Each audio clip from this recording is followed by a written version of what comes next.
నమస్కారం. ఈ వీడియోలో 1వ తరగతి విద్యార్థులకు సంబంధించి అపార్ ఐడి ఎలా క్రియేట్ చేయాలో తెలుసుకుందాం. యూడేస్ ప్లస్ నందు స్టూడెంట్ మాడ్యూల్ను క్లిక్ చేయాలి. తర్వాత స్కూలుకు సంబంధించినటువంటి యూజర్ ఐడి యూడేస్ కోడ్ను, దానికి సంబంధించినటువంటి పాస్వర్డ్ను, క్యాప్చాను ఇచ్చి లాగిన్ అవ్వాలి. లాగిన్ అయిన తర్వాత వెల్కమ్ టు హెడ్ మాస్టర్ గారి పేరు స్కూల్ యూజర్ అని కనబడుతుంది. ఈ విద్యా సంవత్సరానికి సంబంధించి అనగా 2026-27 విద్యా సంవత్సరం యొక్క ట్యాబ్ను క్లిక్ చేయాలి. క్లిక్ చేసిన వెంటనే మనకు ఒక డైలాగ్ బాక్స్ కనబడుతుంది. 2025-26కు సంబంధించినటువంటి అపార్ విద్యార్థుల యొక్క డీటెయిల్స్ మరియు MBU మ్యాండేటరీ బయోమెట్రిక్ అప్డేట్కి సంబంధించినటువంటి నాట్ ప్రోగ్రెస్డ్ విద్యార్థుల యొక్క లిస్టు ఈ రెండు ట్యాబుల నందు కనబడతాయి. దీని గురించి విపులమైనటువంటి వీడియో నా ఛానల్లో ఉంది, చూడగలరు. ఈ డైలాగ్ బాక్స్ను క్లోజ్ చేసిన తర్వాత స్కూల్ ఇన్ఫర్మేషన్ వస్తుంది. ఈ స్కూల్ ఇన్ఫర్మేషన్లో ఏదైనా మార్పులు ఉంటే స్కూల్ డైరెక్టర్కి వెళ్ళి MIS కోఆర్డినేటర్ ద్వారా మార్చుకోగలరు. ఇప్పుడు పాఠశాలకు సంబంధించినటువంటి డాష్బోర్డ్ ఈ విధంగా కనబడుతుంది. లెఫ్ట్ మెనూ నందు అపార్ మాడ్యూల్ను క్లిక్ చేయాలి. అపార్ మాడ్యూల్ను క్లిక్ చేసిన వెంటనే దానికి సంబంధించినటువంటి యూజర్ ఇంటర్ఫేస్ ఈ విధంగా కనబడుతుంది. ఇందులో ముఖ్యంగా 3 రకాలైనటువంటి ఆప్షన్స్ ఇక్కడ కనబడుతున్నాయి. Number 1 APAAR generation history. ఈ విద్యా సంవత్సరానికి సంబంధించి ఇంకనూ ఏ అపార్ జనరేషన్ కాలేదు కాబట్టి ఇది ఖాళీగా ఉంటుంది. అపార్ స్టాటిస్టిక్స్ క్లాస్ వైజ్, దీన్ని క్లిక్ చేసిన వెంటనే పాఠశాలలో ఉండేటటువంటి విద్యార్థుల యొక్క అబ్స్ట్రాక్ట్ అపార్కు సంబంధించి డేటా ఇక్కడ చూపుతుంది. మా పాఠశాలలో ఉండేటటువంటి విద్యార్థుల సంఖ్య 135. అపార్ ఇంకనూ జనరేట్ కావాల్సినటువంటి వ్యక్తుల సంఖ్య 29. అపార్ జనరేట్ చేయబడ్డటువంటి విద్యార్థుల సంఖ్య 106. దీనికి సంబంధించినటువంటి డీటెయిల్స్ క్లాస్ వైజ్ ఇక్కడ ఇవ్వడం జరుగుతుంది. ముఖ్యంగా 1వ తరగతిలో 22 మంది విద్యార్థులు ఉన్నారు. వారికి ఇంకనూ 22 మంది విద్యార్థులకు అపార్ జనరేట్ చేయవలసిన అవసరం ఉంది. తర్వాత బ్యాక్ వచ్చి డౌన్లోడ్ స్టూడెంట్ అపార్ స్టేటస్, దీన్ని క్లిక్ చేస్తే పాఠశాలలో ఉండేటటువంటి అందరి విద్యార్థుల యొక్క పేర్లు, వారికి అపార్ జనరేట్ అయ్యిందా లేదా అనబడినటువంటి ఎక్సెల్ షీట్ డౌన్లోడ్ అవుతుంది. తర్వాత క్లాస్ గ్రేడ్ నందు క్లాస్ను సెలెక్ట్ చేసుకుని సెక్షన్ను సెలెక్ట్ చేసుకుని గోను క్లిక్ చేయాలి. గోను క్లిక్ చేసిన వెంటనే ఆ తరగతిలో ఉండేటటువంటి విద్యార్థుల యొక్క లిస్టు మొత్తం కనబడుతుంది.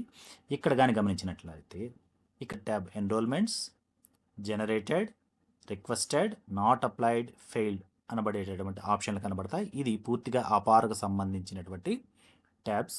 ఇప్పుడు అపార్ ఎలా జనరేట్ చేయాలో తెలుసుకుందాం. ఉదాహరణకు ఒక విద్యార్థిని తీసుకుని విపులంగా వివరించేదానికి ప్రయత్నం చేస్తాను. ఏ విద్యార్థికి అయితే పెన్ ఐడి క్రియేట్ చేయబడి ఉంటుందో ఆ విద్యార్థికి అపార్ ఐడి జనరేషన్ చేసేటటువంటి ఆస్కారం ఇవ్వబడిందని అర్థం. ఇక్కడ కానీ గమనించినట్లయితే పెన్ ఐడి క్రియేట్ చేయబడినటువంటి విద్యార్థి యొక్క అపార్ ఐడి ట్యాబ్ జనరేట్ అనబడి ఎనేబుల్లో ఉంది. అదేవిధంగా పెన్ ఐడి క్రియేట్ చేయబడినటువంటి విద్యార్థుల యొక్క అపార్ ఐడి ట్యాబ్ ఇంకను డిజేబుల్లో ఉంటుంది. ఇప్పుడు పెన్ ఐడి ఎలా క్రియేట్ చేయాలో తెలుసుకుందాం. మెనూని క్లిక్ చేసి డాష్బోర్డ్ని క్లిక్ చేయాలి. ఇందులో 1వ తరగతి సంబంధించినటువంటి వ్యూ అండ్ మేనేజ్ క్లిక్ చేసిన తర్వాత ఏ విద్యార్థికి అయితే GPEPFP నందు GP కంప్లీట్ చేయబడి ఉంటుందో ఆ విద్యార్థికి పెన్ నెంబర్ ఆటోమేటిక్గా క్రియేట్ చేయబడుతుంది. ఈ రోజు నుంచి అనగా 16/6/2026 నుండి పెన్ ఐడీలు క్రియేట్ చేయబడుతున్నాయి. ఈ విద్యా సంవత్సరానికి సంబంధించి త్వరగా జీపీలను కంప్లీట్ చేసి జనరల్ ప్రొఫైల్ను కంప్లీట్ చేసి పెన్ ఐడీలను పొందగలరని కోరుకుంటున్నాను. ఈ విధంగా పెన్ ఐడి పొందినటువంటి విద్యార్థులకు మాత్రమే అపార్ ఐడి క్రియేట్ చేయబడుతుంది. ఉదాహరణకు మొహమ్మద్ ఫరాజ్ అనబడేటటువంటి విద్యార్థిని తీసుకుని అపార్ ఐడి ఎలా క్రియేట్ చేయాలో తెలుపుతాను. ఈ విద్యార్థికి పెన్ ఐడి క్రియేట్ చేయబడి ఉంది. జనరేట్ అనబడేటటువంటి అపార్కు సంబంధించినటువంటి ట్యాబ్ ఎనేబుల్లో ఉంది. దాన్ని క్లిక్ చేయాలి. క్లిక్ చేసిన వెంటనే రైట్ టాప్ మోస్ట్లో ఉండేటటువంటి అనెక్జర్ 2ను డౌన్లోడ్ చేసుకోవాలి. Annexure 2 use of APAAR ID for students, parents and schools, దీనికి సంబంధించినటువంటి డీటెయిల్స్ ఇందులో విపులంగా ఇవ్వడం జరిగింది. దీనిని ఉపాధ్యాయులు తల్లిదండ్రులకు వివరణతో కూడినటువంటి ఎక్స్ప్లెనేషన్ ఖచ్చితంగా ఇవ్వాలి. డిజిలాకర్ ఎకోసిస్టమ్ గురించి ఖచ్చితంగా వారికి అవగాహన చేసేటట్లు ఉపాధ్యాయులు ప్రవర్తించవలసిందిగా కోరడమైనది. తరువాత విద్యార్థి యొక్క బేసిక్ ఇన్ఫర్మేషన్ ఇక్కడ కనబడుతుంది. ఈ ఇన్ఫర్మేషన్లో ఏదైనా మార్పులు ఉంటే ఇక్కడ బ్లూలో ఉన్నటువంటి జనరల్ ప్రొఫైల్ను క్లిక్ చేసి లేదా విద్యార్థి యొక్క పేరు పైన క్లిక్ చేసిన వెంటనే విద్యార్థికి సంబంధించినటువంటి జనరల్ ప్రొఫైల్ ఓపెన్ అవుతుంది. ఈ జనరల్ ప్రొఫైల్ నందు మొదట do you want to change demographic details అనబడేటటువంటి ఆప్షన్ను చెక్ బాక్స్ను క్లియర్ చేసిన వెంటనే ఇక్కడ ఉండేటటువంటి డీటెయిల్స్ అన్నీ ఎనేబుల్కి వస్తాయి. దీంట్లో ఏదైనా మార్పు ఉంటే అనగా విద్యార్థి యొక్క పేరు మరియు జెండర్, ఏజ్, ఈ మూడు ఆధార్ కార్డులో ఏ విధంగా అయితే ఇవ్వబడి ఉంటాయో ఖచ్చితంగా అదే విధంగా ఉంటేనే అపార్ ఐడి జనరేట్ చేయబడుతుంది. ఉదాహరణకు ఎస్ దగ్గర డాట్ ఉండి మొహమ్మద్ ఫరాజ్ అని ఉండి మనం యూడైస్లో ఎస్ మొహమ్మద్ ఫరాజ్ అని ఇచ్చి ఉంటే ఖచ్చితంగా అపార్ ఐడి జనరేట్ కాదు. ఖచ్చితంగా ఉపాధ్యాయులు విద్యార్థి యొక్క పేరు, స్పెషల్ క్యారెక్టర్లతో సహా జెండర్, డేట్ ఆఫ్ బర్త్ను రూఢీ చేసుకున్న తర్వాత మాత్రమే అపార్ ఐడి జనరేషన్కి ఆస్కారం ఇవ్వగలరు. తర్వాత అపార్ మాడ్యూల్ నందు విద్యార్థి యొక్క తల్లి లేదా తండ్రి లేదా గార్డియన్ దగ్గర నుండి అపార్కు సంబంధించినటువంటి కన్సెంట్ ఫామ్ ఖచ్చితంగా ఫిజికల్ ఫామ్ రూపంలో తీసుకున్న తర్వాత మాత్రమే మీరు అపార్ ఐడి జనరేట్ చేయవలసిందిగా ప్రభుత్వం వారు ఉత్తర్వులు చేసి ఉన్నారు కనుక దానికి సంబంధించినటువంటి A4 నందు డేటా తీసుకుని వారి యొక్క సంతకం ఖచ్చితంగా పెట్టాలి. అది ఎలానో ఇప్పుడు చూద్దాం.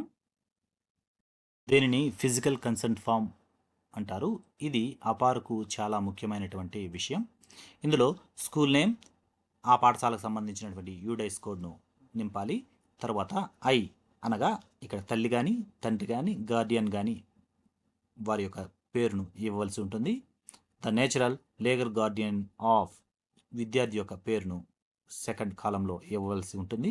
తర్వాత with pen ID are child ID ఖచ్చితంగా ఇక్కడ పెన్ ఐడిని ఇచ్చిన తర్వాత తల్లి లేదా తండ్రి లేదా గార్డియన్కి సంబంధించి ఆధార్ నంబర్ కానీ, పాన్ నంబర్ కానీ, ఓటర్ ఐడి కానీ, డ్రైవింగ్ లైసెన్స్ కానీ, పాస్పోర్ట్కి సంబంధించినటువంటి ఏదైనా ప్రూఫ్ నెంబరు ఖచ్చితంగా ఒరిజినల్ నెంబర్ను ఇక్కడ వేయవలసి ఉంటుంది. వేసిన తర్వాత డిజిలాకర్కి సంబంధించినటువంటి కన్సెంట్ ఫామ్ పైన సంతకం ఖచ్చితంగా పెట్టవలసి ఉంటుంది. ఈ కన్సెంట్ ఫామ్లో ఉండేటటువంటి విషయాలన్నీ తల్లి లేదా తండ్రి లేదా గార్డియన్కు విపులంగా ఉపాధ్యాయులు చెప్పిన తర్వాత డేట్ ఆఫ్ ఫిజికల్ కన్సెంట్ ఖచ్చితంగా date, place of physical consent పాఠశాల యొక్క ఊరి పేరు కానివ్వండి లేదు విలేజ్ పేరు కానివ్వండి ఇక్కడ మెన్షన్ చేయవలసి ఉంటుంది. తర్వాత పేరెంట్ గార్డియన్ సిగ్నేచర్ ఖచ్చితంగా పెట్టవలసి ఉంటుంది. కింద పాఠశాలలో ఉండేటటువంటి టీచర్ కానీ ప్రధానోపాధ్యాయుల యొక్క అక్నాలెడ్జ్మెంట్ కన్ఫర్మేషన్ ఇవ్వవలసి ఉంటుంది. I dash as a head master of school or any authorised teacher staff సంబంధించి ఇలాంటి డీటెయిల్స్ను ఇచ్చి విద్యార్థి యొక్క పేరు ఇక్కడ రాసి డేట్ని ఇచ్చి ఉపాధ్యాయులు కూడా ఖచ్చితంగా సంతకం చేసి ఈ PDF రూపంలో ఉండేటటువంటి ఫైల్ను జాగ్రత్తగా భద్రపరచవలసి ఉంటుంది. ఈ కన్సెంట్ ఫామ్ కంప్లీట్ అయిన తర్వాత విద్యార్థి యొక్క ఆధార్ కార్డును దగ్గర ఉంచుకొని ప్రధాన ఉపాధ్యాయులు కానీ ఉపాధ్యాయులు కానీ ఈ డేటాను ఇవ్వవలసి ఉంటుంది. ఆ డేటా ఐ అనగా తల్లి, తండ్రి లేదా గార్డియన్ పేరు ఇక్కడ మెన్షన్ చేయవలసి ఉంటుంది. తండ్రి యొక్క పేరు ఇవ్వడం జరిగింది. తర్వాత ఫాదర్, మదర్, లీగల్ గార్డియన్కి సంబంధించి ఒక ఆప్షన్ సెలెక్ట్ చేసుకోవాలి. ఫాదర్ని సెలెక్ట్ చేసుకుంటాను. విద్యార్థి యొక్క పేరు ఆటోమేటిక్గా ఇక్కడ జనరేట్ చేయబడి ఉంటుంది. తర్వాత ప్రూఫ్, ఏ ప్రూఫ్ ఇస్తున్నారు, తండ్రి ఆధారా, పానా, ఎపిక్, ఓటర్ ఐడినా, డ్రైవింగ్ లైసెన్సా, పాస్పోర్టా. ఇక్కడ ఆధార్, జనరల్గా ఆధార్ తీసుకుంటాం. ఆధార్కి సంబంధించినటువంటి నెంబర్ను ఇక్కడ ఇవ్వవలసి ఉంటుంది. నెంబర్ను ఇచ్చిన తర్వాత స్క్రోల్ చేస్తే place of physical concern, date of physical concern, తర్వాత concern by head master of the school ఇక్కడ డేటా ఇవ్వడం జరిగింది. చివరన ఉన్నటువంటి సబ్మిట్ బటన్ను క్లిక్ చేయాలి. కన్ఫర్మేషన్ మెసేజ్ వస్తుంది. Are you sure you want to generate APAAR ID with concern by father S Rizwan. Confirm request for APAAR ID has been submitted successfully. APAAR ID will be generated within few hours. APAAR ID NA not applicable. 1 hour నుండి 2 hours లోపు APAAR ID ఖచ్చితంగా generate చేయబడి ఉంటుంది. బ్యాక్ను click చేయాలి. Click చేసిన తర్వాత ఆ విద్యార్థికి సంబంధించినటువంటి అపార్ జనరేషన్ కొరకు స్టేటస్ రిక్వెస్టెడ్ అని ఇవ్వడం జరిగింది. So within few hours APAAR ID ఇక్కడ జనరేట్ చేయబడి మనకు తెలియబరుస్తుంది. ఇదే విధంగా ప్రతి విద్యార్థి యొక్క అపార్ ఐడిని బహుజాగ్రత్తగా క్రియేట్ చేసి అందరి విద్యార్థుల యొక్క అపార్ ఐడిలను క్రియేట్ చేసిన తర్వాత కన్సర్న్డ్ ఎంఆర్సికి ఈ పీడిఎఫ్ను పోస్ట్ చేయగలరని కోరుకుంటున్నాను. Thank you.